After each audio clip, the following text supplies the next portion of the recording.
Bah, merci beaucoup déjà d'avoir accepté de participer. Et puis c'était pas facile de trouver un créneau qui correspondait à nous quatre, parce que c'est vrai qu'on est vraiment, on couvre le monde entier. Donc Ben oui. ça c'est bien. Parce que du coup, donc il y a Anaïs qui est à Montréal, si je dis pas de bêtises. Oui. Raphaël qui est à Los Angeles et Thomas du coup qui est à Taipei. Donc, et moi à Paris. Oui. Donc voilà, Oui, ça couvre bien. En termes de fuseau horaire, c'est bien, oui. Ouais, c'est bien. La prochaine fois, je pense que je choisirai peut-être des gens qui sont dans des créneaux horaires un peu plus rapprochés. Ce sera peut-être plus facile à organiser. Mais là, ça va être très sympa parce que si je vous connais aucun des trois personnellement. Moi, j'ai juste vu soit je vous envoie un message moi, soit vous faites partie du groupe, vous m'avez envoyé un message. Et du coup, donc c'est ça qui nous rassemble, on va dire, donc le groupe Facebook, quoi. Et du coup, moi, je vous connais parce que j'ai regardé un peu après votre travail et c'est tout. C'est juste comme ça que je vous connais. Et qu'est-ce que je voulais dire? Je me suis déjà perdu. Oui, et du coup, on a 4 parcours assez différents, atypiques même, on peut le dire peut-être. Et du coup, je vais peut-être vous laisser vous présenter. Qui veut commencer? Sans pression. Sinon, je commence. Je vais y aller. Donc, oui, moi, c'est Anaïs. Je suis compositrice de musique à l'image. J'habite à Montréal, au Québec. Je fais ça depuis environ 8-9 ans. À la base, moi, j'ai étudié en chant jazz à l'université. Puis ensuite, j'ai fait un deuxième cycle en musique de film. Puis là, j'ai eu la piqûre. J'ai commencé surtout en faisant de la pub. Puis la pub, c'est du commercial. Puis ensuite, j'ai eu plusieurs courts-métrages et éventuellement, j'ai eu des longs-métrages. Donc, je suis rentrée dans le milieu du long-métrage documentaire. J'ai fait une série aussi internationale, allemande et canadienne. Et donc, cette année, je viens de gagner un Gémeaux. C'est mon premier prix, mon premier gros prix. C'est un gros gala ici au Québec dans la catégorie meilleure musique originale documentaire. Et c'est pas mal ça, je dirais. Mes inspirations, j'aime beaucoup la musique orchestrale, hybride orchestrale. Évidemment, James Newton Howard, Ramin Djawadi, John Williams, évidemment. C'est des compositeurs que j'aime beaucoup. Donc, c'est pas mal ça. Et j'ai écouté aujourd'hui un peu votre travail. Je sais pas si c'est juste la connexion Montréal-Canada qui me fait penser à ça, mais j'ai trouvé un peu de Patrick Watson, peut-être. Oui, c'est un auteur-compositeur, interprète, plus dans la chanson, mais il y a vraiment un bel univers. J'aime beaucoup aussi. Oui. Ouais. Ok, super. Et du coup, les Gémeaux, c'est pour la télé, non? C'est ça? Oui, exactement, c'est ça. Donc l'équivalent en France, je pense pas qu'on ait vraiment ça pour la télé, mais disons que c'est les Emmy aux États-Unis. Les Emmy, ouais. Ouais, c'est ça. Okay. Ça ressemble à ça, oui. Ok, super. Bravo. En tout cas. Merci. Quelqu'un d'autre? Vas-y, Thomas. Voilà, moi je m'appelle Thomas Foggen. J'ai suivi un parcours, une formation classique, donc j'ai étudié le piano, puis les écritures classiques, la composition en musique contemporaine, j'ai un peu touché à la direction d'orchestre, à la musique électroacoustique lors de ma formation au Conservatoire à Mons. Où j'enseigne depuis quelques années l'analyse musicale et les écritures classiques. Mon parcours dans la musique de film s'est passé d'abord un tout petit peu en Belgique, mais surtout à partir du moment où je suis venu m'installer à Taipei, où j'ai commencé à travailler avec des étudiants. C'est moi qui les cherchais en fait sur internet. Je cherchais un petit peu des étudiants qui cherchaient des compositeurs pour leurs travaux de fin d'année, et c'est comme ça que de fil en aiguille je me suis fait une petite place ici dans le paysage Donc surtout dans le film indépendant, donc autant du docu que de la fiction, voire même depuis quelques années plus de docu que de fiction. Je continue chaque année à faire quelques courts-métrages d'étudiants et j'ai beaucoup de plaisir à faire ça, mais depuis quelques années, je fais aussi des longs-métrages, des films qui sortent en salle ou des films pour la télé. De temps en temps une petite pub pour garder la forme, mais c'est pas du tout le principal de mon activité, ou un film corpo, mais c'est vraiment principalement du ciné, quoi, du court et du long. Ok. Voilà. Peut-être parce que je crois que je sais les questions que j'ai, mais il y a une question, peut-être on va en reparler un peu plus, Raphaël et toi, sur pourquoi tu es allé à Taipei, mais est-ce qu'il y a quelque chose en particulier qui t'a amené là-bas Oui, mais pas du tout ça. Je suis pas venu ici pour le ciné ou pour la musique. Je suis vraiment venu dire bonjour à des amis, et puis je suis revenu une deuxième fois et puis une troisième fois, et puis j'ai fini par me dire tiens, je vais rester ici 1 an pour apprendre le mandarin, et puis 1 an pour apprendre le mandarin c'est pas assez, donc on va rester une deuxième année. Okay. Et puis j'ai rencontré mon épouse, on s'est mariés, donc elle est devenue... et voilà, et c'est à ce moment-là que je me suis vraiment mis à être plus actif à ce niveau-là. Donc c'est pas du tout lié, c'est un hasard. Ok, d'accord. Super. Et du coup, il reste que Raphaël.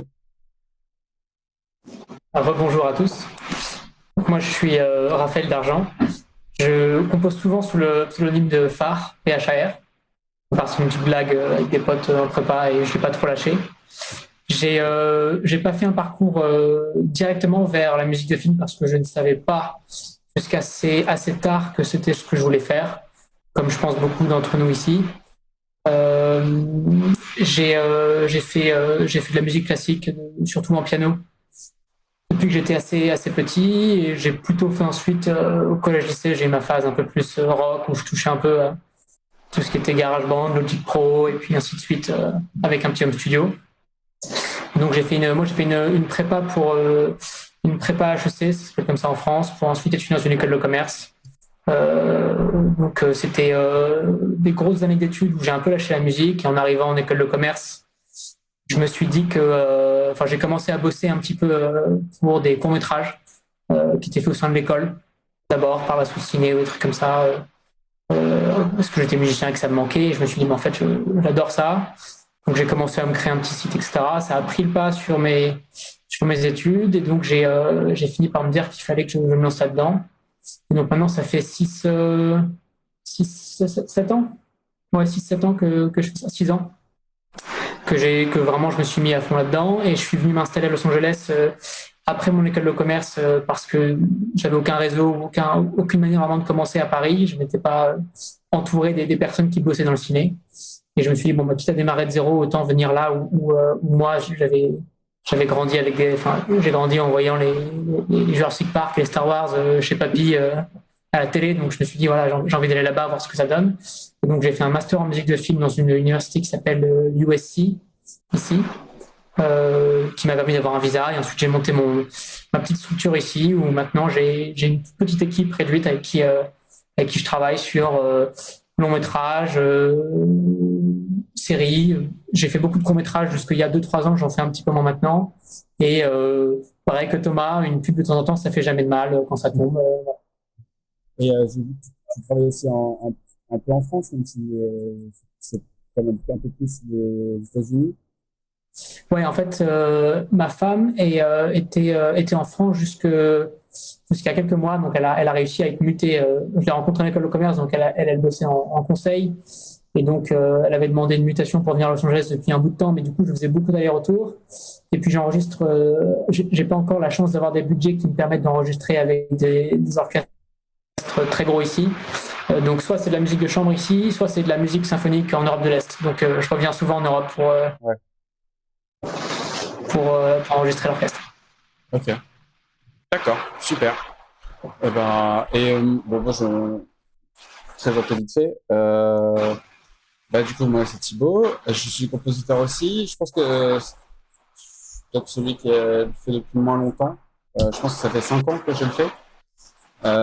J'ai fait mes études à Londres.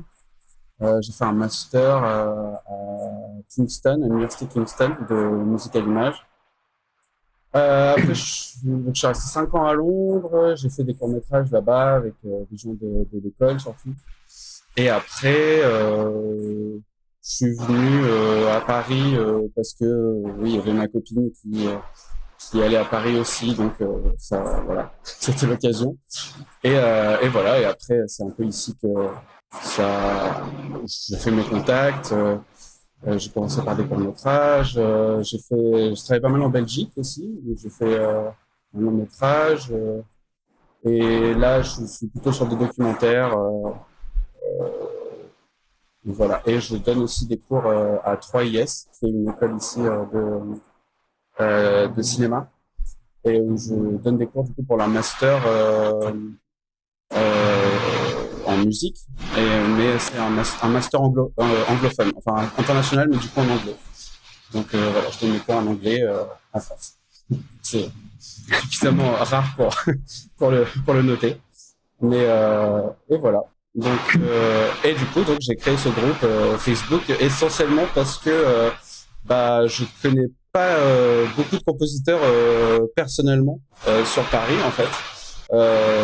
Ceux avec qui j'ai fait mes classes, c'était plutôt des Anglais, parce que c'était à Londres. Et du coup, ici, quand je suis arrivé, je connaissais pas grand monde. Après, il y a eu le Covid, donc ça m'a encore moins permis de rencontrer des gens qui faisaient la même chose que moi. Et du coup, j'avais envie un peu de créer une espèce de petite communauté, pas franco-française, mais un peu plus dans le francophone, plus large, parce que ça n'existait pas sur Facebook. Et du coup, voilà, j'avais envie. je trouvais ça C'est chouette. Voilà. Et du coup, j'avais très envie aussi d'organiser ce genre de discussion. Donc ce sera, dans ma tête, ce sera la première de plusieurs discussions sur plusieurs sujets différents. J'ai mis super longtemps à l'organiser parce que j'étais super occupé et c'était un peu, je savais pas trop comment faire en fait. Donc j'ai mis un peu de temps dans ma tête. Je crois qu'Anaïs, la première fois qu'on s'est parlé, c'était en janvier, je pense. Donc Ça fait longtemps. Ouais, ça fait un moment. Donc voilà. Du coup, j'ai quelques petites questions qui sont super ouvertes. Hein. Donc ceux qui ont envie de répondre, allez-y. Et après, si vous voulez rebondir dessus, aucun problème. Et si vous avez rien de spécial à dire, pas de souci. Mais la première que j'ai, donc le thème de cette discussion, ça va vraiment être comment démarrer. Parce que disons que avec mes élèves, c'est généralement la première question qu'il y a, c'est on sait pas trop comment faire. Comme tu as dit, Raphaël, on n'a pas les contacts, on connaît personne là-dedans. On se dit que c'est un milieu où le réseau est très important, ça c'est vrai, et que voilà, comment connaître les premiers réalisateurs avec qui travailler, les premiers développeurs de jeux vidéo, et du coup. Donc ça va être le thème de la discussion.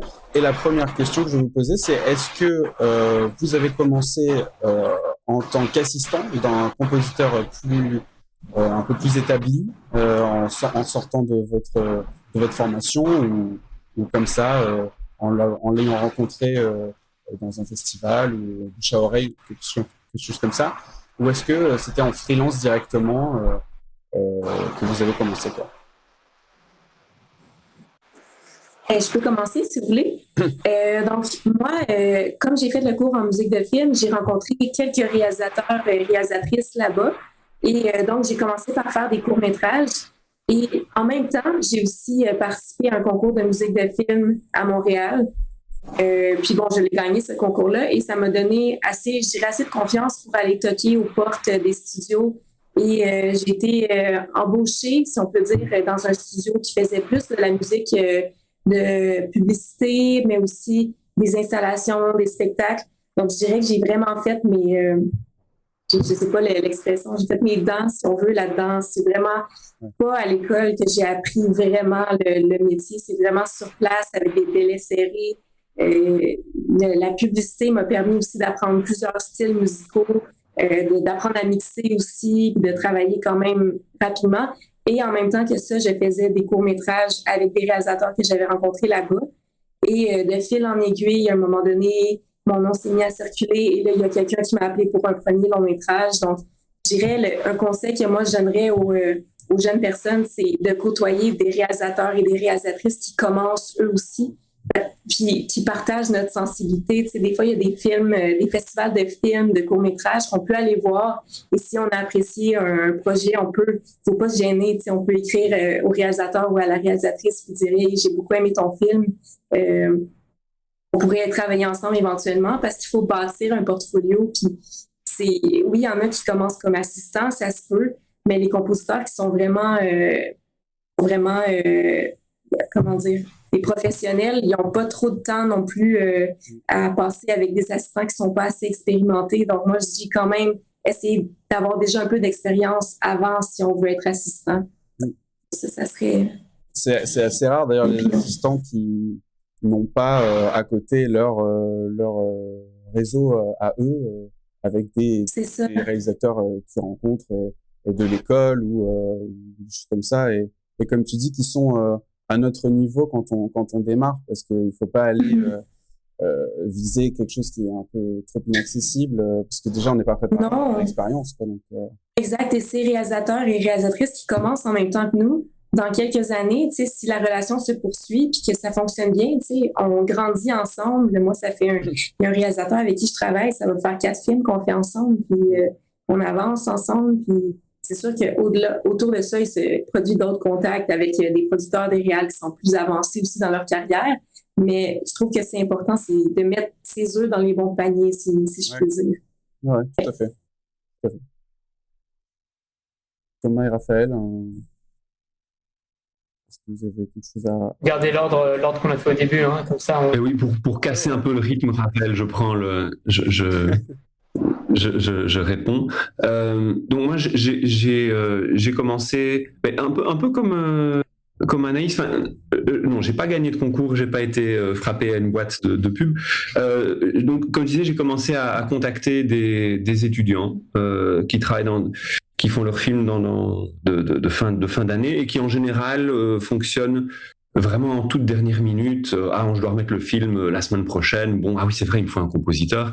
Et soit ils prennent de la musique ici ou là, soit ils ont un ami, soit il y a quelqu'un dans leur classe qui se tape la moitié des films de l'année. Et donc ils étaient assez super contents.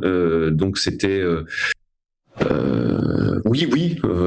voilà. Donc mes premières collaborations sont passées comme ça. Et puis simplement de fil en aiguille. Donc les premières années ont été très lentes finalement. J'ai mis 4 ou 5 ans à vraiment accumuler des contacts et à monter en rythme pour pouvoir dire que je pouvais en vivre. Ça ne fait que quelques années, ça fait 4 ans que j'en vis, 4-5 ans maintenant peut-être. C'est-à-dire où j'ai vraiment une activité permanente, qu'il n'y a jamais un mois où il ne se passe rien et où il y a suffisamment pour payer les factures, quoi. Et alors, en termes de conseils, ça, c'est exactement ce que dit Anaïs. En tout cas, c'est vraiment ce que moi aussi, ce que j'ai vécu. C'est en commençant avec des réalisateurs qui commencent, eux aussi, on crée des belles histoires d'amitié et on apprend le métier ensemble. Et alors, moi, parmi les réalisateurs et les réalisatrices que j'ai rencontrés, il y a quand même 2 types. Il y a ceux et celles qui vont vraiment s'attacher, avec lesquels je travaille depuis parfois une dizaine d'années. Et puis, il y a ceux et celles qui aiment bien changer à chaque fois parce que ils ont envie peut-être peur de se répéter ou considèrent que la musique, ça apporte quand même un aspect important dans le ton du film et ils ont envie peut-être de changer de ton à chaque fois, ce qui revient un peu à la même chose finalement que de la peur de se répéter. Mais c'est vrai que dans les réalisateurs et les réalisatrices avec lesquels je travaille, plus de la moitié reviennent, ou plus ou moins la moitié reviennent me trouver pour leur prochain travail. Donc ça, c'est C'est donc forcément plus difficile si un jeune compositeur vient trouver ces réalisateurs ou réalisatrices-là, ben, ils sont déjà pris quelque part. Enfin, même si moi je suis très cool et très... pas de problème, hein, mais voilà. Ouais. Moi, Voilà c'est un peu ta question, Thibaut. Comment je me suis mis à ça. Et c'est vrai que c'est un conseil que nous avait donné notre professeur, un de mes professeurs au conservatoire, Victor Kissin, donc un compositeur d'origine russe, et qui a travaillé avec des très grands réalisateurs en musique de film, nous avait conseillé ça, et c'est comme ça que j'avais commencé en Belgique. Il m'avait dit, donc il était mon professeur d'orchestration, et il m'avait dit, mais viens assister un peu aux cours comme ça, je donne un cours de musique de film à l'INSAS en Belgique. Et j'étais venu avec 2-3 autres collègues du cours d'orchestration. À la fin du cours, je vous présenterai. Et j'avais à l'époque travaillé sur quelques films de l'INSAS. Mais peu après, j'avais quitté la Belgique pour Taïwan, donc ça n'a pas eu cet effet-là. J'ai dû recommencer ça à Taïwan, quoi. Mais j'avais déjà un petit peu la recette et je savais un peu comment faire. Et c'est ce que je ferais si je devais recommencer ailleurs, mais c'est vrai que recommencer à zéro à mon grand âge, c'est pas quelque chose que j'aurais la patience de faire. Ouais, c'est vrai que moi aussi, quand je faisais mon master, c'était une grosse université, du coup, ils nous avaient mis en contact aussi avec les étudiants en film, et du coup, on avait pu se rencontrer. Donc ça, c'est sympa aussi quand, à l'intérieur d'une université, s'ils ont plusieurs pôles comme ça, donc un peu le cinéma, un peu de musique, qui nous fassent rencontrer, c'est une belle opportunité de démarrer tous ensemble, même pour eux, parce que généralement, ils sont assez démunis quand les étudiants, quand on parle de musique, ils savent pas trop, soit ils ont pas trop d'idées, soit ils savent pas trop comment travailler avec nous. Et du coup, c'est bien aussi que eux aussi aient cette expérience-là pendant leurs études. Ça leur permet de mieux appréhender cette phase de la production qui est toujours assez stressante pour eux. Et donc c'est bien qu'ils aient cette expérience assez tôt. Et toi ? C'est vrai. Et pour rebondir là-dessus, à Taïwan, en tous les cas, dans le cursus, il y a plusieurs écoles importantes de cinéma, et puis des écoles peut-être un peu plus secondaires, mais ils ont un cursus quasi inexistant en musique. Ouais. Et même en son, qui est très en nombre d'heures de cours sur leurs années d'études, c'est très très très peu. D'accord. Et donc oui, d'où l'importance d'avoir cet échange. Exactement. Même aussi, j'aimerais rajouter, il y a des compositeurs, compositrices qui vont pas nécessairement étudier en musique de film, mais il y a quand même toujours des écoles de cinéma, des écoles d'animation même, qui sont souvent à la recherche de musique pour leurs projets finaux. Ça peut être une bonne idée d'écrire carrément au département, de dire, écoute, je suis compositeur, j'aimerais faire un portfolio. Si vous avez des élèves qui ont besoin de musique, c'est sûr qu'il ne faut pas s'attendre. Il y en a qui s'attendent tout de suite à être payés puis à être rémunérés tout de suite en partant, mais je pense qu'il faut accepter quand même de prendre un certain moment pour faire son expérience. Puis des fois, c'est même pas juste une question de musique, c'est une question de relation, de comment travailler avec un réal, parce que c'est pas nécessairement la musique que toi, tu as envie de faire qui est nécessaire pour ce film-là.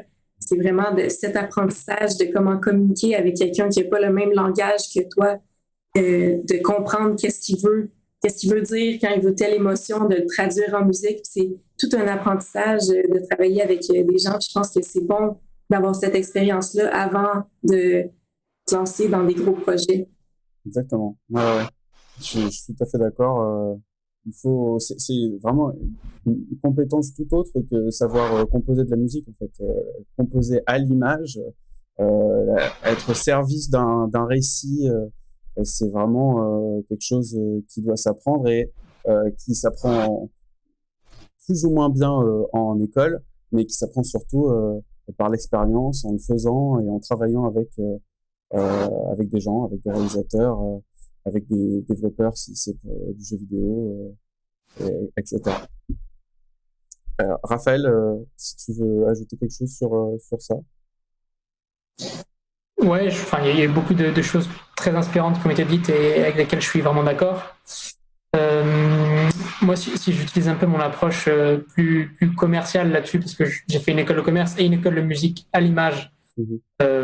Et en vrai, si je devais choisir qu'une des deux, j'ai appris énormément de choses pendant mon master à USC à Los Angeles. C'était une expérience formidable, surtout pour l'apprentissage de direction d'orchestre, etc. Mais je garderai quand même l'école de commerce parce qu'en fait, on va jamais te choisir en tant que compositrice ou compositeur parce qu'on aime ta musique. C'est le dernier critère qui fait que. On a d'abord une sympathie pour quelqu'un, une affection. On se dit tiens, cette personne-là, c'est agréable d'être avec elle, de lui parler, il y a un bon fit. Après, peut-être qu'on écoute ma musique. Et si jamais on aime bien ma musique, alors peut-être qu'on bosse ensemble. Ça m'arrive même de bosser avec des gens qui n'ont même pas écouté ma musique et qui ont suffisamment confiance en moi pour savoir que je vais réussir à faire quelque chose dans un style peut-être différent que je n'ai pas encore sur ma bande démo ou que je n'ai pas encore fait dans d'autres films au préalable.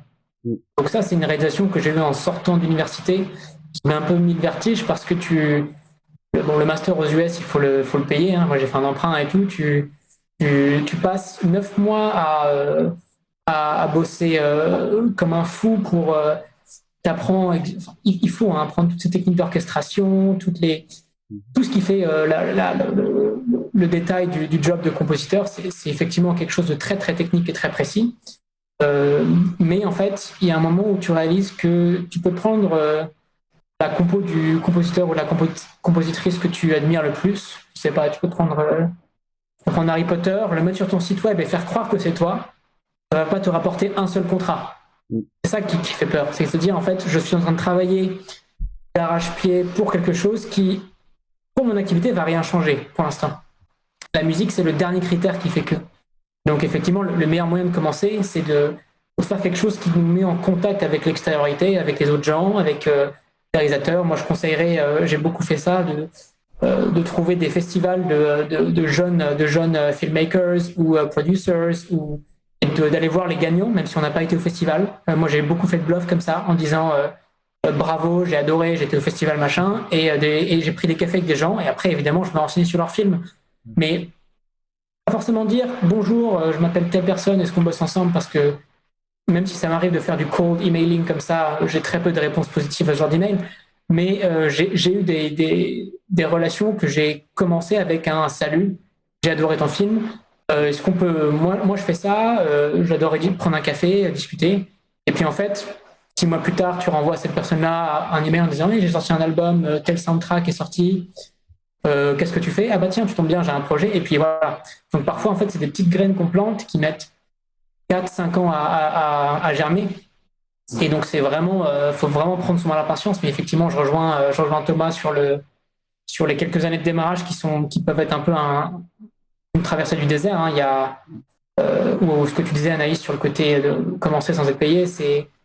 Moi, j'ai parfois des discussions avec des compositeurs qui démarrent et qui s'engueulent avec des étudiants pour essayer de grappiller $100 de plus sur un court-métrage, alors que de toute évidence, le budget total du court-métrage est déjà de quelques milliers de dollars au maximum. Et il faut commencer en connaissant sa valeur de marché. En fait, il faut se dire, sur le marché, je suis personne pour l'instant, j'existe pas.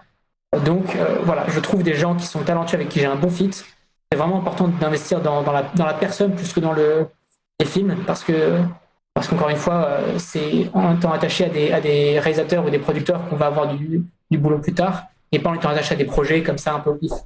Donc voilà, c'est ces connexions-là. Et juste pour répondre à ta question sur le côté assistana versus se lancer tout seul, alors je ne sais pas trop comment c'est en France parce que je ne connais pas beaucoup de compositeurs français non plus, mais en tout cas, d'après les parcours d'Anaïs et Thomas, j'ai l'impression que vous êtes un peu plus des exceptions parce qu'ici, la plupart des gens font quand même assistana, mais après, Los Angeles est un peu plus formaté dans cette logique-là où il y a un gros système. Ça a vraiment été institutionnalisé avec les Remote Control Production de Hans Zimmer, etc., d'avoir ce système où on commence en tant qu'assistant et on gravit doucement les échelons, ce qui nous permet d'avoir un salaire, etc. C'est un peu la voie pour laquelle on nous forme quand on fait un master aux US, je trouve. Ça a été mon impression en tout cas. Moi, j'ai un petit peu travaillé avec un gros compositeur ici. J'ai vraiment pas aimé. J'ai vraiment rien contre, mais je pense que il faut vraiment bien se connaître ou alors trouver la personne avec qui ça match bien. Mais moi, j'ai trouvé que c'était un système qui était un peu aliénant et qui faisait un peu perdre la nature de ce qui fait la saveur du job de compositeur, parce qu'on était des mecs à composer pour des séries où à la fin il y avait le nom du type et tu te dis ouais, oui, il y a les étoiles dans les yeux d'avoir tout le matos, d'avoir une grande structure, de bosser sur des gros projets, et en même temps tu passes tes journées enfermées dans un studio à travailler pour quelqu'un et tu ne rencontres personne du milieu du film. Tu rencontres que des gens du milieu de la composition, des assistants, et tu ne rencontres personne dans le milieu cinéma. Tu rencontres que des gens dans le milieu compo. Ça a été un peu ma toute petite expérience de ce truc-là, et je me suis dit, je préfère avoir quelques années de galère et à bosser sur des projets à moi pour ensuite arriver à des années qui seront plus simples que de faire ça. Mais il y a des gens, j'ai des amis aujourd'hui qui ont commencé en même temps que moi, à l'époque où moi je faisais ma route tout seul, en assistant, qui ont eu la persévérance et la rigueur de travail de effectivement accepter de parfois ravaler sa fierté et de bosser sur des projets un peu anonymement, et qui aujourd'hui commencent à avoir des débouchés très sérieux. Donc voilà, c'est deux choses très différentes, et il faut bien se connaître pour savoir ce qu'on préfère. Ouais, ça convient pas à tout le monde, ça, c'est sûr. Ouais. Et ça convient pas à tout le monde, et non, vas-y, je t'en prie. Non, c'était juste pour dire que je pense que je ferai une autre conversation comme ça, justement sur les assistants, et plus particulièrement en France peut-être, parce que je pense qu'aux États-Unis on connaît un peu le système. Si on traîne sur Perspective, d'autres forums comme ça sur Facebook, où justement donc c'est très cadré, c'est assez en place, et en France ça a l'air d'être un peu plus le Far West peut-être. Donc c'est pour ça que ça m'intéresse de savoir un peu comment ça se passe, parce que moi j'ai été très brièvement assistant au début, et après moi non plus ça me correspond pas beaucoup. donc voilà. Je trouve qu'un danger auquel il faut savoir se préparer aussi, si jamais on s'en sent en tant qu'assistant, c'est en fonction du compo ou de la compo avec qui on se met à travailler, faire bien attention au fait que le job dans lequel on va être formé nous permette, si jamais un jour on décide de décrocher de ça, d'être compositeur. Ouais. Parce qu'aujourd'hui, il y a quand même la plupart des jobs d'assistant, moi si je veux qualifier, je ne pourrais pas être pris. Parce qu'ils cherchent un expert en programmation MIDI sur un truc, un expert en script contact libraries sur un autre job, etc. Donc en fait, aujourd'hui, on cherche c'est peut-être plus le cas aux États-Unis, certainement qu'en France. On a de moins en moins besoin de cet assistant qui fait un peu tout le job de à la fois maintenir le studio, écrire de la musique originale, faire un peu de paperasse, etc. On a de plus en plus besoin de gens très spécifiquement. Moi, je fonctionne surtout comme ça, par projet, en fait, en freelance, où quand il y a un gros rush de musique à faire, j'embauche un orchestrateur, une personne que je connais très bien qui va faire un peu de musique additionnelle, une personne qui va peut-être me créer 2-3 instruments par rapport à tel truc, mais on va de moins en moins chercher quelqu'un qui fait un peu tout. Et donc, voilà, ça peut aussi forcer les gens à développer un certain set skills dans un milieu très, très, très, très précis, qui fait qu'après, on est embauchable que là-dedans, quoi. Ça, c'est un peu dangereux aussi. Ouais, c'est vrai. Après, sauf si c'est vraiment ce qu'on veut faire. Bien sûr, voilà. bien sûr. Mais c'est vrai que si l'objectif c'est être compositeur et devenir le compositeur principal d'un film ou d'une série, bien faire attention où on s'embarque, ou alors si c'est juste par exemple pour prendre de l'expérience en fait au départ, mais bien avoir ça en tête, se dire bon bah je fais ça 6 mois et après je fais autre chose, quoi. Mais c'est vrai qu'il peut y avoir un risque où il y a une espèce d'engrenage où en plus on gagne sa vie, et du coup après à côté sinon tu es en freelance où tu gagnes pas ta vie parce que comme on l'a dit, ça met des années à se mettre en place, et en plus c'est vraiment propre à chacun. Ça peut mettre 5 ans pour quelqu'un, ça peut mettre 10 ans pour quelqu'un, ça peut mettre 2 ans, c'est vraiment un peu la loterie, quoi. Ça dépend sur avec qui on a commencé à travailler, et eux aussi qu'est-ce qu'ils vont devenir. Et du coup, il y a cet engrenage où tu te dis, je gagne bien ma vie, donc je reste là-dedans. Et après, peut-être tu perds un peu ton objectif. Donc c'est vrai que je suis d'accord. Faut bien savoir dans quoi on s'engage, quoi. Mais je pense que c'est beaucoup plus le cas aux États-Unis où on est par rapport en France où c'est un peu la version bébé. Forcément, les budgets sont moins gros. Donc, moi, j'ai plus entendu parler d'assistants, justement, un peu un assistant global qui va aider, où il va y avoir une personne qui va aider dans le studio et peut-être et après plutôt des compositeurs de musique additionnelle qui sont là par projet. Et voilà. Moi, j'ai plutôt entendu parler de ça en France. Encore une fois, ça, je pense que c'est un super choix. Par exemple, même à la place de l'université, tu vois, on n'est pas obligé de faire un master musique de film pour savoir comment ça fonctionne. Sur le terrain, en fait, quand on commence à bosser, ça s'apprend très vite. Je pense que bosser pour un compositeur ou une compositrice, ça peut être un super lancement de carrière. Si on n'a pas fait un master ou un truc comme ça, je pense que c'est un super moyen d'apprendre le job sur le tas et de voir comment ça se passe avec un réal dans la pièce qui dit ça, faut la refaire et c'est la version 13 et il y en a marre et comprendre vraiment ce que ça représente. Ouais, totalement. Et après, c'est pareil, au final, il faut avoir une bonne relation avec lui. En fait, il faut tomber sur la bonne personne, le bon compositeur avec qui on va bien s'entendre et qui va nous donner cette opportunité, quoi. Je crois qu'Anaïs, tu voulais, intervenir? Je t'ai coupé. Non, mais je trouve ça intéressant de voir comment ça se passe aux États-Unis par rapport à ailleurs, parce que c'est vrai qu'ici, au Québec, c'est très rare là, qu'on va voir des assistants.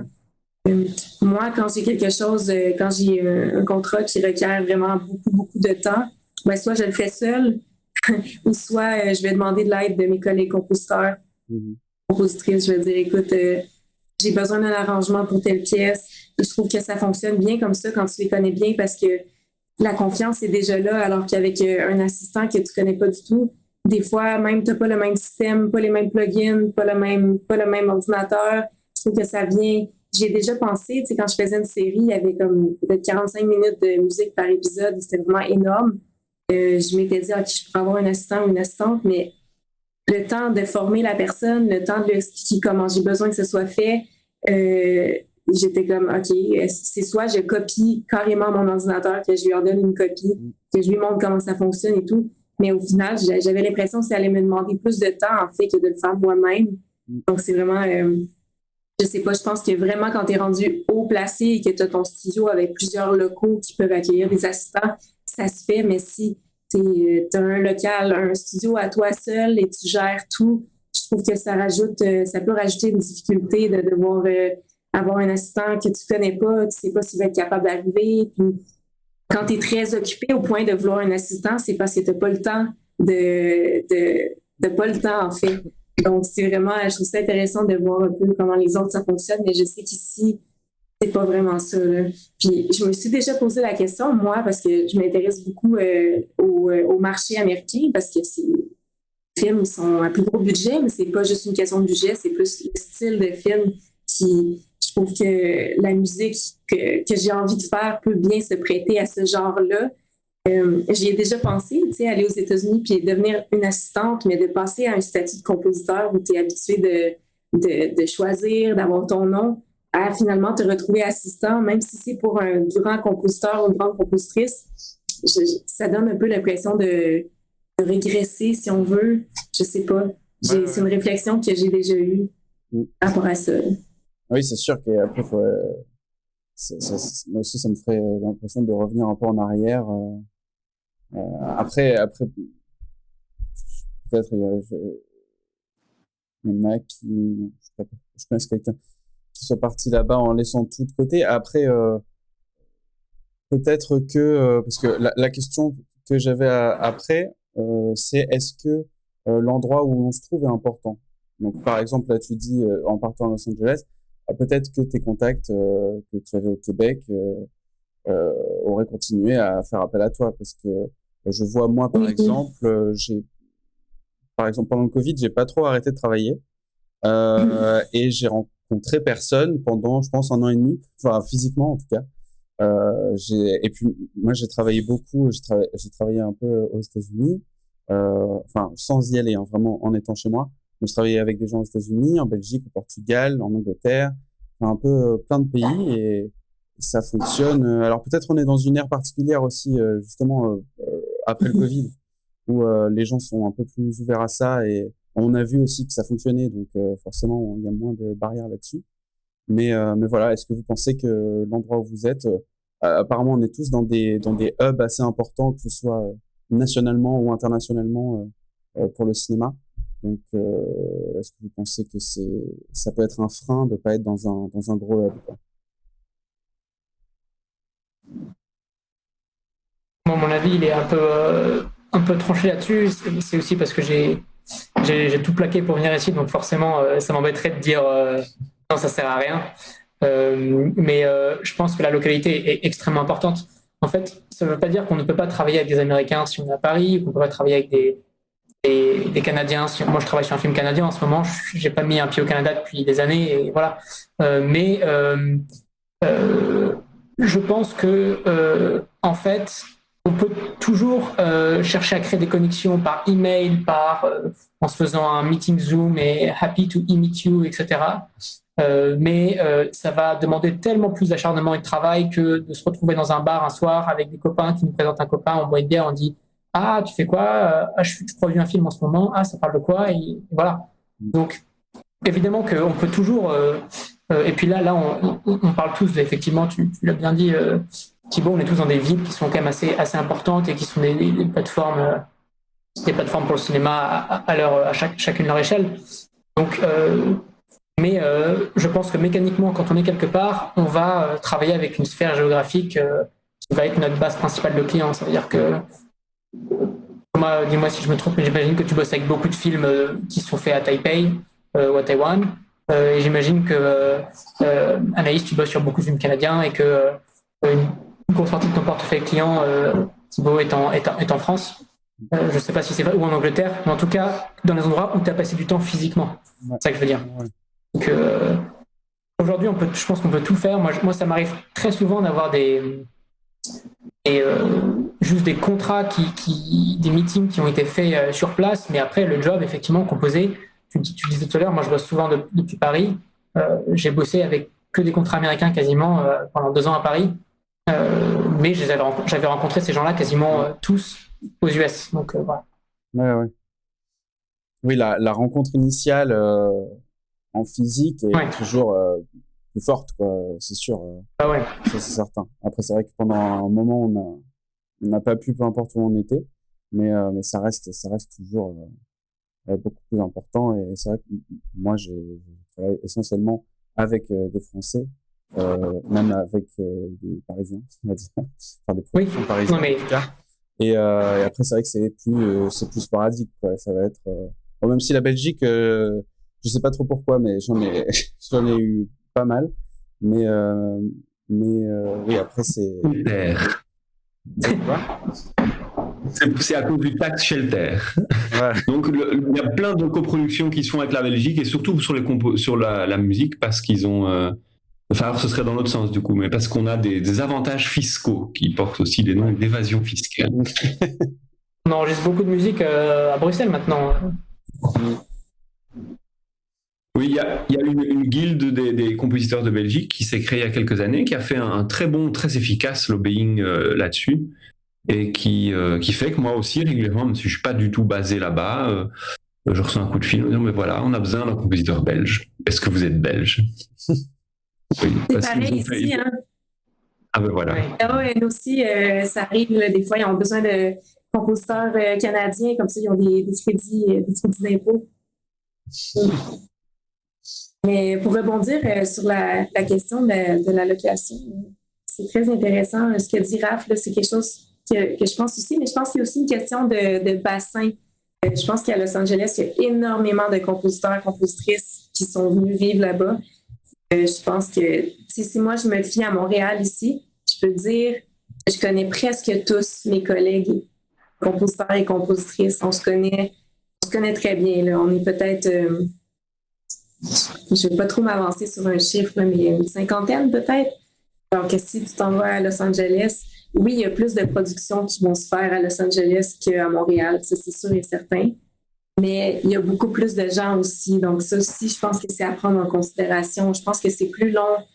C'est peut-être un peu plus long de faire sa place à Los Angeles. J'avais lu à quelque part, moi je suis la chaîne d'Anne-Catherine Dern qui donne toujours d'excellents conseils par rapport à ça. Puis elle disait que, en tout cas, je crois que c'est elle qui disait que si tu veux vivre à LA, ça prend au moins 1 an de salaire confortable parce que ça peut prendre 1 an avant que tu réussisses à avoir tes premiers contrats qui sont assez payants pour pouvoir vivre. Je ne sais pas si c'est le cas partout ailleurs. Je serais curieuse de savoir. Il y a aussi à prendre en compte que c'est des trucs plus économiques, mais le coût de la vie à Los Angeles est hallucinant. Donc venir là, venir là en se sentant tout seul, même si, imaginons qu'il n'y a pas de problème de visa et qu'on puisse venir là en se sentant tout seul, c'est quelque chose que je ne recommanderais pas parce que tu ne peux pas te payer un café, quoi. C'est au début. Donc ça, effectivement, c'est aussi à prendre en compte. Ok. Je serais curieuse de... Oh, pardon.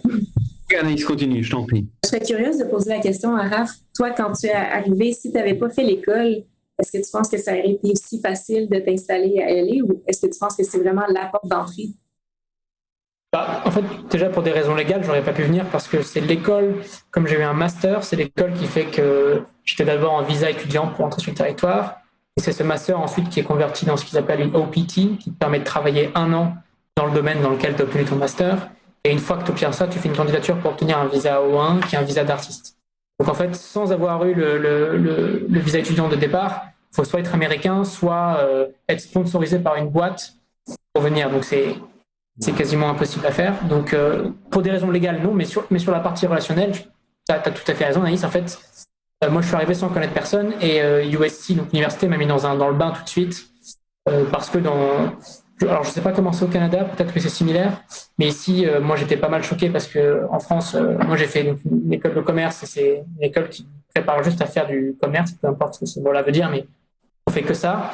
Ici tu arrives dans une université, tu as dentaire, droit, cinéma, musique dans le même espace. Et donc là l'université en face, la branche ciné était juste en face de la branche musique. Il y avait une grande salle d'orchestre qui était à disposition de tous les élèves. Les élèves là-bas ils ont déjà un niveau de semi-pro.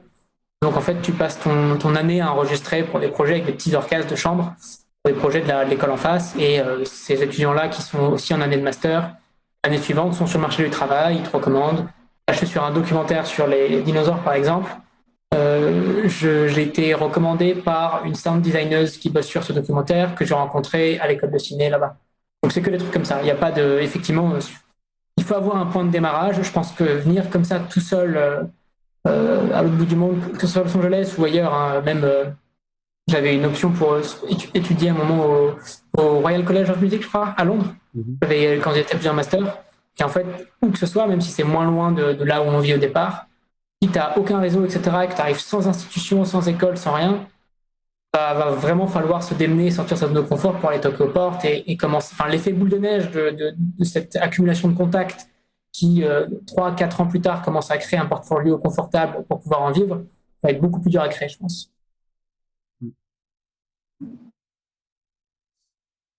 Est-ce que vous voulez... Oui, mais j'ai envie de rebondir sur ce que dit... Excuse-moi Thibaut. Non, c'était juste pour savoir si quelqu'un voulait dire un truc plus sur ça. Donc, rebondir sur ce que dit Raphaël, c'est que c'est un petit peu ça que moi j'ai vécu ici, puisque je suis arrivé ici à Taipei, j'ai pas fait d'école de quoi que ce soit, certainement pas d'école de musique de film puisque ça n'existe pas dans le pays, enfin pas à ma connaissance et certainement pas au moment où je suis arrivé.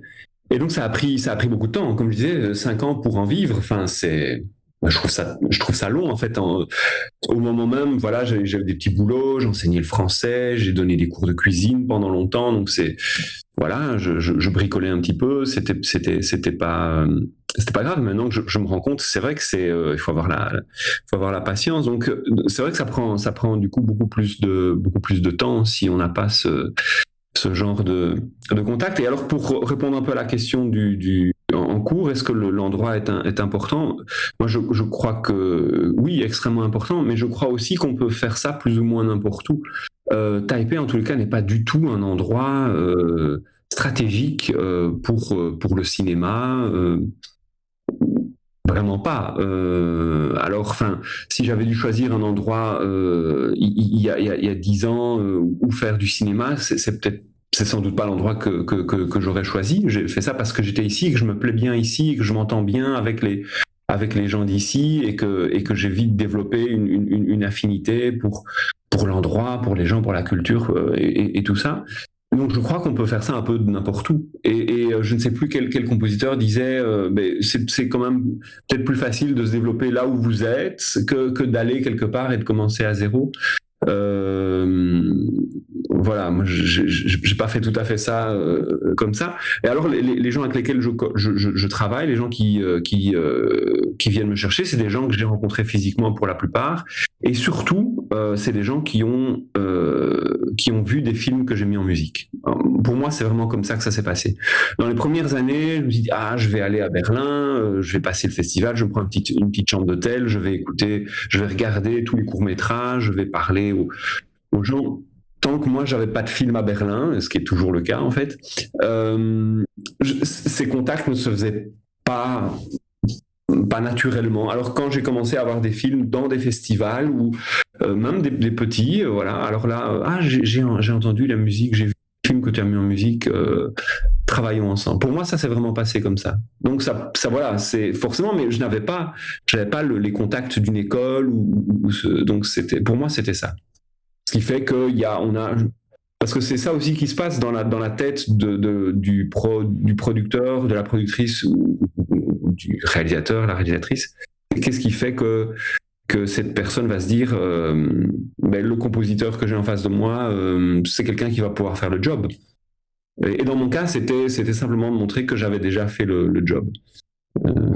C'était plutôt ça qu'autre chose. Donc, par rapport à Raphaël qui a l'impression qu'on écoutait sa musique en dernier lieu, dans mon expérience personnelle, c'est un critère qui vient plutôt en premier.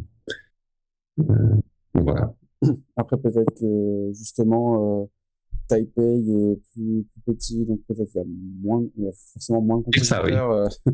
Donc, oui, bien sûr. À Los Angeles, par exemple, je pense qu'il y a un tel afflux de messages tout le temps avec je fais de la musique, prenez-moi, que c'est vrai que si l'approche est différente, même si c'est juste salut, j'aime bien ce que tu fais, ça va forcément aller un peu plus loin que juste quelqu'un qui va pas faire d'effort en fait.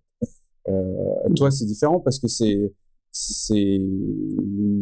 quelque chose de passif, si je puis dire. Je veux dire, tu cherches pas, c'est presque même pas du networking en fait. C'est juste les gens viennent vers toi parce qu'ils ont entendu, donc ça reste du bouche à oreille. Donc après, je suis quand même d'accord avec Raphaël que quand on cherche à faire du networking et à prospecter, c'est vrai que moi je suis très alors il y a quelque chose que j'aime beaucoup qui s'appelle quelqu'un que j'aime beaucoup qui s'appelle Daniel Churlitza, je suis pas sûr de son nom, c'est un Américain qui est sur Perspective là et qui a fait quelque chose qui s'appelle the pitching process et du coup qui est sa méthode en fait pour se pitcher à des projets. Donc j'avais lu ça et moi, j'aime bien aussi tester plusieurs méthodes. J'aime beaucoup pitcher, en fait. Et du coup, je teste plusieurs méthodes. Et c'est vrai que celles où je n'envoie pas de musique dans le message, c'est celles qui sont les plus efficaces. En fait. Ou alors, quand je fais quand c'est un projet très précis que j'ai vu qui est en production et qui n'a pas de compositeur, et où je fais des démos personnalisées. Et là, c'est différent parce qu'en fait, on va résoudre un problème qu'ils ont parce qu'ils n'ont pas de musique, ils n'ont pas de compositeur, et du coup, je leur apporte directement une musique. Après que je me sois trompé sur le style, que j'ai pas bien compris ça c'est autre chose. Mais déjà, j'arrive avec quelque chose plutôt que juste dire s'il vous plaît, faites-moi travailler quoi. Donc voilà, un petit peut-être conseil. Je crois que j'ai fait un très long post sur le groupe que j'ai épinglé où j'ai dit un peu tous les trucs que je faisais. Ça a 2 ans, je crois maintenant, donc ça peut être un peu évolué, mais voilà, sur mes pas techniques, mais disons petites idées. Ça a contacté regarder un peu les projets qui sont en crowdfunding, donc les sites genre Indiegogo, en France, on va avoir KissKissBankBank, Ulule, tous les trucs comme ça. Et essayer d'identifier les choses qui sont à notre niveau, comme disait tout à l'heure Anaïs, donc pas aller viser le truc qui essaye d'avoir 1 million d'euros alors qu'on n'a jamais fait de film. Ça c'est un peu ridicule et on arrive un peu comme je sais pas, ça fait très très amateur de les contacter quoi. Mais voilà, chercher des choses qui sont à notre niveau, les contacter et faire des démos personnalisées. Je trouve que c'est sympa. Une très longue phrase, pardon, je voulais rebondir un peu là-dessus. Je pense que t'as tout à fait mis le doigt sur le truc, c'est effectivement selon là où, pour rebondir sur l'histoire de la localité, c'est selon là où tu vis, comment est-ce que tu fais pour te différencier du reste du marché. Ouais. Effectivement, à Taipei, je pense que le fait, peut-être, comme tu le dis, c'est pas une plaque tournante de cinéma non plus, donc peut-être que le fait simplement d'être là, au bon endroit, au bon moment, et puis d'accumuler les films à un moment, fait que t'es la personne à contacter. Moi, effectivement, je crois que c'est Anaïs qui le disait, ou toi aussi tu l'as dit, Thibaut, sur... Nous, on est, je sais pas combien de compositeurs ici, j'ai pas envie de le savoir, ça me ferait flipper, mais en fait, la musique ne peut pas être le facteur différenciant parce que, imaginons que j'écrive très bien de la musique, eh bien, ça serait pas un facteur différenciant parce qu'il y a plein de gens qui écrivent très très bien de la musique et qui sont sûrement à quelques studios pas loin d'ici. Donc, moi, effectivement, quand j'ai des gigs, comme ils disent ici, quand je chope un contrat, c'est parce que il y a eu un bon fit sur une rencontre, un café, un Zoom, je sais pas. Et puis effectivement, sur le process de pitching, je leur apporte un concept de musique en disant le film va parler de ça, le documentaire est là-dessus. Ce serait une super idée d'utiliser que des instruments qui sont de cette famille-là pour mettre en exergue tel aspect du film, tel aspect du scénario. Leur dire que je bosse avec tel pool de musiciens, etc. Et que donc, que dans leur budget, ils vont pouvoir à peu près économiser tant pour l'orchestre live par rapport à d'autres compositeurs parce que j'ai déjà des contracteurs qui me donnent une faveur de trucs. Enfin, je sais pas. Il faut se différencier avec tous les autres critères que ta musique parce que ce ne sera pas suffisant pour qu'ils se disent pas je vais aller voir quelqu'un d'autre.